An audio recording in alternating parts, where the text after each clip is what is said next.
Hola, buenas noches. Qué bueno poder estar con ustedes el día de hoy. Estamos estudiando una serie que se llama La verdad del Evangelio y el día de hoy nos toca un gran tema que es bastante importante. Así que ve buscando dónde tomar nota, ve buscando una Biblia porque vamos a hablar sobre la condenación. Muchas veces nosotros tenemos un problema. Digo nosotros porque yo también lo tenía, que era estar más consciente de cuán pecador era y menos consciente de la obra consumada de nuestro Señor Jesucristo. Entonces, el día de hoy vamos a hablar sobre este tema y vamos a descartar ciertas cosas que son bastante importantes para que nosotros podamos disfrutar de la plenitud del Evangelio de nuestro Señor Jesucristo. Cuando yo llegué a la iglesia, cuando tenía 13 años, era una costumbre de apenas ingresar al salón donde nos reuníamos y automáticamente ponernos de rodillas pidiéndole perdón a Dios por todos nuestros pecados, para que pudiésemos tener u ofrecer un olor grato, una adoración grata delante de su presencia. Bien, y esto nos hacía a nosotros un tanto estar más conscientes de lo que habíamos hecho nosotros y no de lo que Cristo había hecho. Y en algunas ocasiones, cuando llegaban momentos importantes de adoración, comenzaba yo, en lo personal, no digo que todos, pero yo al menos, comenzaba a pensar en cuán pecador yo era, cuántos pecados había cometido y comenzaba a llorar. Y eso lo disfrazaba de una espiritualidad, hablando y diciendo, wow, el Señor me ha tocado, el Señor vino a visitarme. Y comenzaban estos llantos prácticamente masivos dentro de la iglesia, ¿no? No estoy contra eso, pero en mi caso personal era la forma de la cual yo provocaba ciertas cosas. Bien, entonces el día de hoy vamos a hablar que el condenarnos saca del centro de nuestra fe a Jesucristo y comenzamos nosotros a ponernos en el centro. Lo que hacemos, lo que decimos. Y esto viene una costumbre bastante extraña dentro de un movimiento realmente nuevo del cristianismo. Bien, el movimiento de la santidad saca a Jesús del centro y comienza a enfocarse en las obras que el ser humano tiene que hacer para poder agradar a Dios. Y si yo no me presento puro y limpio delante de la presencia de Dios, entonces Dios no me va a escuchar, por lo tanto Dios no va a ser, soy indigno, por lo tanto Dios no se va a mover a mi favor y sigue poniendo a Dios en el centro. Vamos por favor a la palabra del Señor. Lucas capítulo 7 versículo 36. Lucas capítulo 7 versículo 36 dice, uno de los fariseos rogó a Jesús que comiese con él. Y habiendo entrado a la casa del fariseo, se sentó en la mesa. Entonces una mujer de la ciudad, que era pecadora, al saber que Jesús estaba a la mesa en casa del fariseo, trajo un frasco de alabastro con perfume.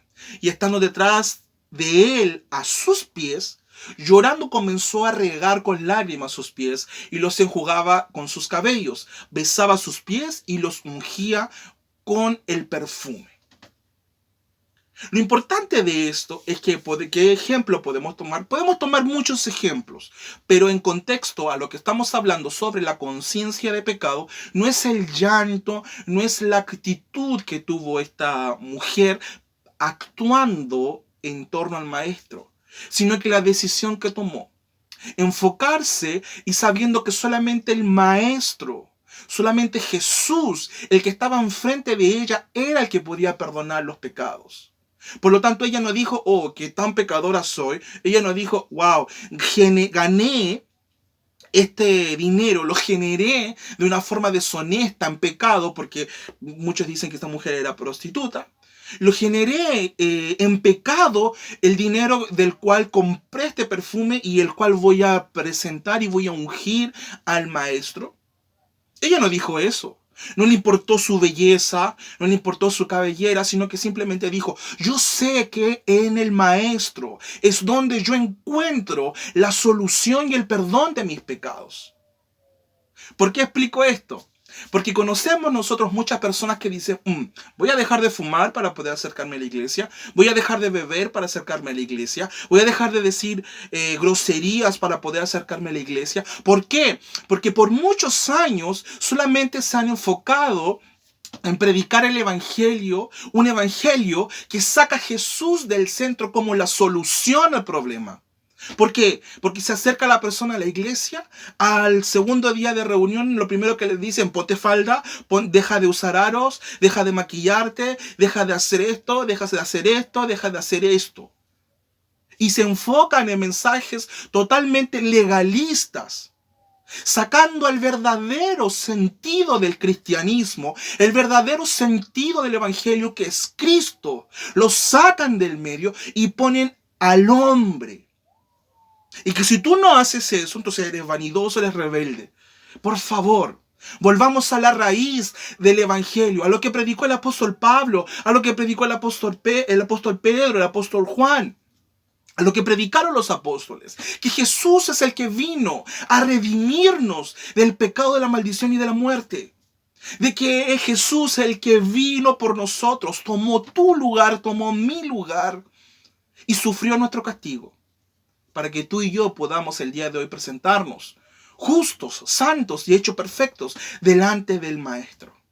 El otro día, por casualidad, llegué a una transmisión de una iglesia donde decía que no hay nadie santo. Y que perdonen que la Biblia dice San Juan, San Lucas, que eso no es correcto porque nadie se puede llamar santo. Invalidando, por favor, el sacrificio de Jesús, pisoteando su sangre, menospreciando la obra consumada de nuestro Señor. Bien, así que el día de hoy vamos a hablar sobre este tema que es la condenación. Si tú sigues condenándote por lo que hiciste, ¿sabes qué? Toma conciencia el día de hoy que es por la gracia de nuestro Señor Jesucristo. ¿Qué es lo que produce la gracia? No produce libertinaje como muchos creen.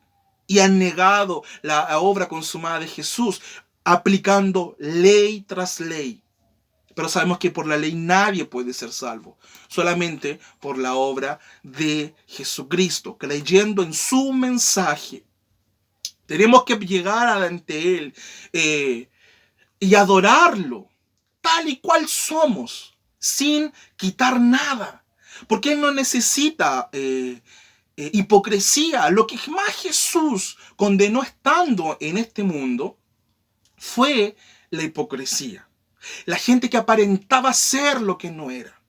Bien, y nosotros podemos ver que en muchas ocasiones también hasta nosotros caíamos en el juego de la espiritualidad estando dentro de la iglesia, pero cuando estábamos en casa, pero cuando íbamos en el auto, pero cuando estábamos a solas.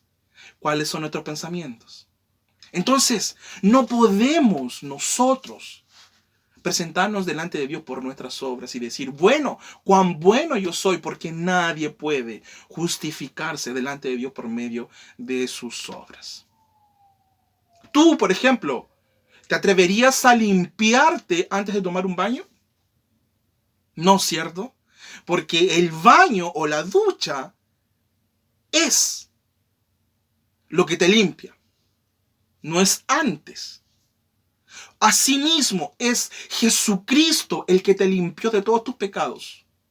Por lo tanto, no tienes que dejar de pecar para acercarte a Él. Ven y tal cual eres y conoce cuánta bondad tiene para entregarte a ti. El otro día circulaba también una imagen de una ovejita multicolor que decía, me dijeron que no era bienvenida. Y por allí otros agregaron y empezaron a agregarle ley. Tú no eres bienvenida. O sea, tú eres bienvenida, pero no tus pecados. ¿Sabes qué? La verdadera iglesia de Jesús acepta la persona con sus pecados. Porque somos el hospital del enfermo. ¿O acaso tú vas al hospital y te dicen, no, solamente aquí podemos recibir gente sana?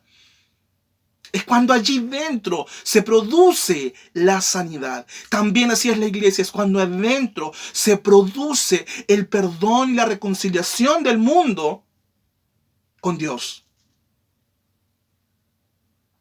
Entonces saca de tu mente eso de que primero soy limpio y después acudo a la iglesia. No podemos nosotros relacionarnos con el Salvador por medio de una ley que estaba escrita en tablas de piedra, una ley dura, fría, cuando nos podemos acercar a ese hermoso, tierno y caluroso Salvador. Vamos por favor a Tito capítulo 2. La gracia de Dios te enseña la renuncia a la impiedad. Muchos creyentes o muchas iglesias aplican la ley, las normas para que la gente pueda actuar de forma diferente y comienzan a añadirles cosas como la mujer usar velo, el hombre sentarse a un lado, el hombre al otro sector y en fin, una infinidad de normas y reglas que absolutamente, y estoy seguro que ni siquiera el pastor o el líder principal de esa comunidad es capaz de hacerlo. Y comenzamos a poner carga sobre la gente. Y es más, a veces cuando hablamos sobre la gracia, por allí el otro día me dijeron, pero es que tú se las pones fácil. Bueno, entonces ¿cómo se la ponemos difícil? ¿Acaso Cristo no murió por todos? ¿Acaso Él no es el camino, la verdad y la vida? Y que tenemos que acercarnos a Él tal cual somos y aprender de su gracia para que nos enseñe a renunciar a todo lo malo. Ya no porque a Dios le desagrada, sino porque la gracia como consecuencia produce una renuncia a lo que es impiedad. Vamos por favor, Tito, capítulo 2, versículo 11 y 12, dice: porque la gracia de Dios se ha manifestado para salvación a todos los hombres. ¿A cuántos? A todos. Enseñándonos que renunciando a la impiedad, ¿qué cosa? La gracia nos enseña a renunciar a la impiedad y a los deseos mundanos. Vivamos en este siglo, ¿cómo? Sobria, justa y piadosamente. Es la gracia de nuestro Señor Jesucristo la que te hace vivir sobrio, justo y piadosamente. Cuando comenzamos a hablar sobre la gracia, y esto es normal, muchas de los asistentes o de las personas que están con nosotros nos decían, pero si hablamos de gracia, bueno, la gente va a comenzar a pecar. No hay ningún problema con que esa persona actúe. Sin ir más lejos. Hace unos años atrás, cuando comencemos a enseñar la gracia con mi esposa, por ahí una persona que por años se había oprimido dentro de un sistema religioso y conoció el evangelio y comenzó a consumir drogas. Y él me dice, pero siento que retrocedí. Yo creo que me fui y me descarrié. Yo le dije, no, ¿sabes qué? El tema es que tú siempre quisiste consumir drogas y siempre lo oprimiste. Ahora que viste que podías tener la libertad y que Dios no se relacionaba contigo por lo que hacías, como volviste a consumir las drogas que consumías antes. Entonces, ¿ahora qué hacemos? Bueno, concéntrate en la gracia, enfócate en lo que Cristo hizo por ti y vas a comenzar a vivir esa victoria que Jesús ganó en la cruz. Entonces, la gracia de Dios, el conocimiento de su gracia, es la que hace que tú puedas vivir lo que Jesús ya pagó en la cruz. Entonces, ¿qué sería la santidad?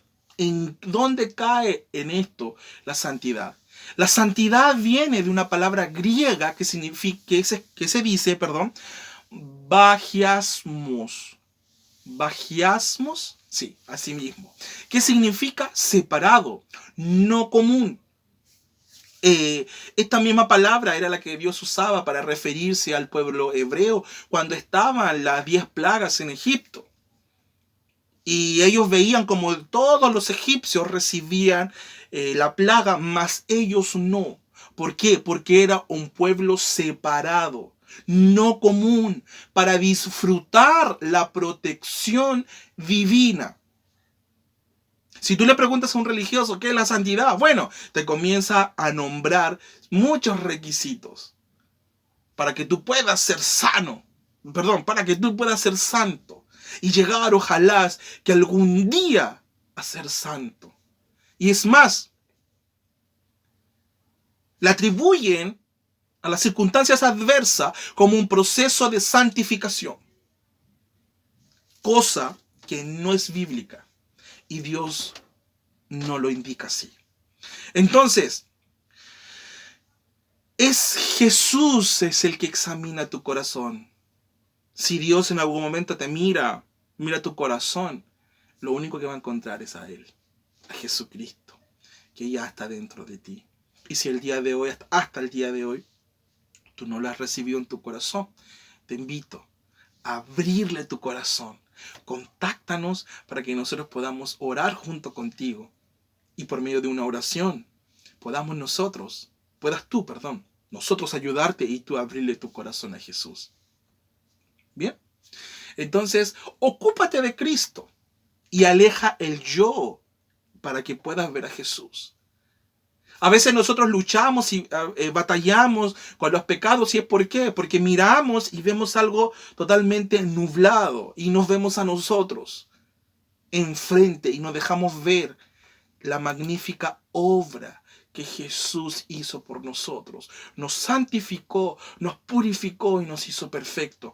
Por favor, vamos a Hebreos capítulo 10, versículo 14. Hebreos capítulo 10, versículo 14, que dice: porque con una sola ofrenda hizo perfecto para siempre a los santificados.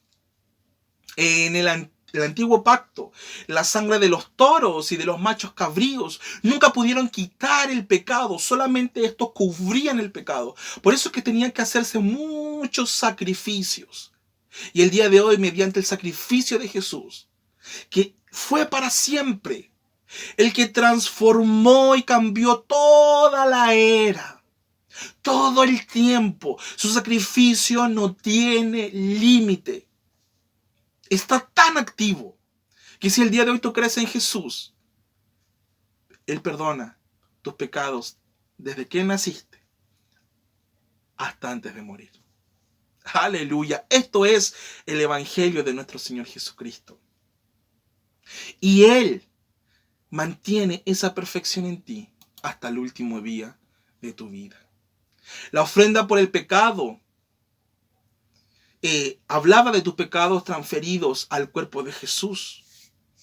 Él tomó tu lugar en la cruz. Por eso Dios no quiere que seas más consciente de tus pecados ahora.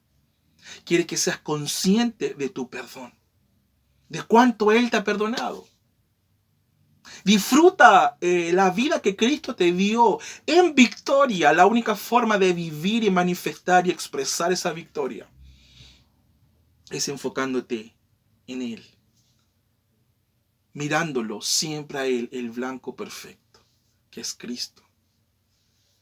Hay muchos creyentes que creen que curiosamente, hay muchos creyentes que creen que han sido perdonados, pero que no han sido justificados. Pero justificados pues por la fe, tenemos paz para con Dios, por medio de nuestro Señor Jesucristo. Bien. La condenación es una enfermedad. Es una enfermedad que te causa enfermedad. Tus pensamientos condenativos constantemente están llevando, tienes que pagar por esto, mira lo que has hecho, mira lo que has hecho, mira lo que has hecho. Y vas a leer la Biblia y vas a escuchar la palabra y te vas a unir a la transmisión y vas a hacer esto, pero mira cuán malo, cuán pecador eres. Eso es lo que la conciencia te dice y eso es lo que te produce enfermedad. Muchas veces nosotros hemos visto milagros de sanidades físicas por medio del perdón. No es que el perdón en sí tenga el beneficio o te lleve a tomar la sanidad que Jesús proveyó por ti en la cruz, sino que el perdón vino a quitar esa venda y puedes ver con más pureza su sacrificio para que tú puedas recibir la experiencia de esa sanidad. Entonces analízate el día de hoy. A lo mejor te estás culpando por algo, estás diciendo, bueno, tengo que pagar por esto. Y tal vez por eso es que te está yendo mal, o por eso a lo mejor es lo que te está causando enfermedades. Analízalo. Y lleva eso al sacrificio de Cristo. Porque el sacrificio de Jesús hizo un pago totalmente excesivo por todos los pecados. Porque con una sola gota de la sangre de Él limpió a todos los seres humanos que vivimos sobre la faz de la tierra. Entonces, ¿cómo puedo dejar de condenarme? Recibe entonces el perdón de tus pecados. Si no eres creyente, recíbelo ahora, en el nombre de Jesús. Si eres creyente, toma conciencia de lo que Jesús hizo por ti. Y di, gracias Señor, porque no se trata de mí, sino que se trata de ti. Como se trata de ti, por lo tanto puedo vivir en victoria. Libre. Completamente libre. Es una decisión. Deja que Cristo venga a ser Cristo en ti. ¿Hay castigo entonces por el pecado? Claro, hay castigo. Y un castigo muy grande que valió la muerte del Hijo de Dios. Es allí donde todo el castigo que tú pudiste haber recibido por los pecados que has cometido, Jesús se los llevó en la cruz. Así que, anímate.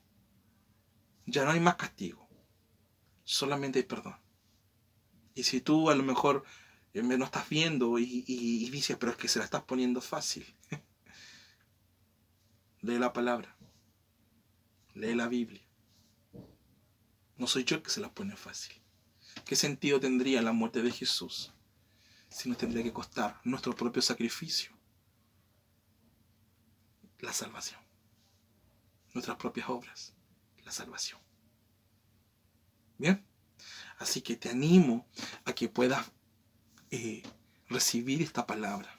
Abre tu corazón a Jesús el día de hoy, si a lo mejor todavía no lo has abierto. Ten la certeza y la convicción de tu salvación. Y recuerda siempre, Él es el principal ejecutor del Evangelio, no tú. Un fuerte abrazo.